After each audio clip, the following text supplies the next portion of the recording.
കാര്യം 1981 ഫ്രാൻസിലെ പ്രസിഡന്റ് ഈജിപ്തിലെ ഹുസ്നി മുബാറക് ആണെന്ന് തോന്നുന്നു. ആ സമയത്ത് അദ്ദേഹത്തെ വിളിച്ചു. എന്നിട്ട് പറഞ്ഞു, ഇവിടെ ഒരു മൃതദേഹമുണ്ട്, കുറെ കാലമായി അതിവിടെ മ്യൂസിയത്തിൽ. കാർബൺ 14 ടെസ്റ്റിലൂടെ നമുക്കത് റാംസസ് രണ്ടാമന്റേതാണെന്ന് മനസ്സിലാക്കാൻ സാധിച്ചിട്ടുണ്ട്. അത് നിങ്ങൾ ഈജിപ്തിലേക്ക് എടുക്കണം. റാംസസ് രണ്ടാമൻ എന്ന് പറഞ്ഞാൽ ആരാ? മൂസാ നബിയുമായി അന റബ്ബുക്കൽ ആല, ഞാനാണ് ഈ ലോകത്തിന്റെ ഉന്നതനായ രക്ഷിതാവെന്ന് പറഞ്ഞ് തർക്കിച്ച റാംസസ് രണ്ടാമൻ ഫിർഔൻ.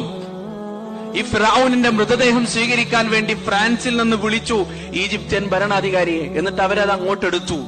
എന്നിട്ട് കൂടുതൽ പഠിച്ചു. അതിൽ എങ്ങനെയാണ് അത് മരണപ്പെട്ടത്, എങ്ങനെയാണ് മരണപ്പെട്ടത് എന്ന് പരിശോധിച്ചപ്പോ ആമാശയത്തിൽ അവശേഷിച്ചിട്ടുണ്ടായിരുന്ന ഉപ്പിന്റെ രസം, ഉപ്പിന്റെ രാസവസ്തുക്കൾ തെളിയിച്ചത് ഈ മനുഷ്യൻ സമുദ്രത്തിൽ മുക്കിക്കൊല്ലപ്പെട്ടതാണ് എന്നാണ്.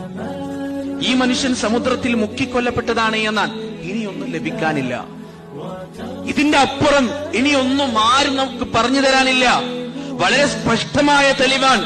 ഫിറഔനിന്റെ മൃതദേഹം ഇന്നും ഈജിപ്തിയ മ്യൂസിയത്തിൽ വളരെ വ്യക്തമായി കിടക്കുന്നു, കേടുപാടുകൾ സംഭവിക്കാതെ. അപ്പൊ നിങ്ങൾ വിചാരിക്കും, എന്താ ഫിറഔന്റെ മൃതദേഹം ഉണ്ടെങ്കിൽ എന്താ ഉണ്ടായിക്കോട്ടെ.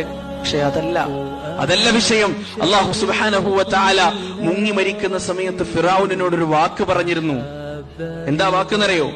فَالْيَوْمَ نُنَجِّيكَ بِبَدَنِكَ لِتَكُونَ لِمَنْ خَلْفَكَ آيَةً وَإِنَّ كَثِيرًا مِنَ النَّاسِ عَنْ آيَاتِنَا لَغَافِلُونَ.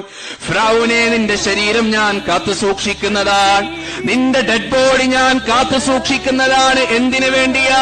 ലിതകൂന ലിമൻ ഖൽഫക ആയ, ഖിയാമത്ത് നാൾ വരെ കടന്നു വരാനിരിക്കുന്ന കോടാനുകോടി മനുഷ്യ സഞ്ചയത്തിന് ദൃഷ്ടാന്തത്തിന് വേണ്ടി.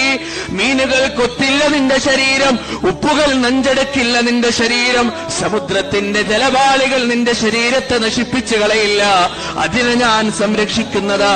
ലിതകൂന ലിമൻ ഖൽഫക ആയ, നിന്റെ ശേഷം വരുന്ന ജനങ്ങൾക്ക് ദൃഷ്ടാന്തമാകുന്നതിന് വേണ്ടി. സുബ്ഹാനല്ലാഹ്. 1981 ഫ്രാൻസിലെ പ്രസിഡന്റ് ഈജിപ്തിലേക്ക് കൈമാറിയ അതേ മൃതദേഹം അതിന്നും അവിടെ ഉണ്ട്. ഈ ഖുർആൻ ആയത്തൊന്ന് വായിക്കുക, എന്നിട്ട് അതൊന്ന് നെറ്റിലോട്ട് അടിച്ചു നോക്കുക.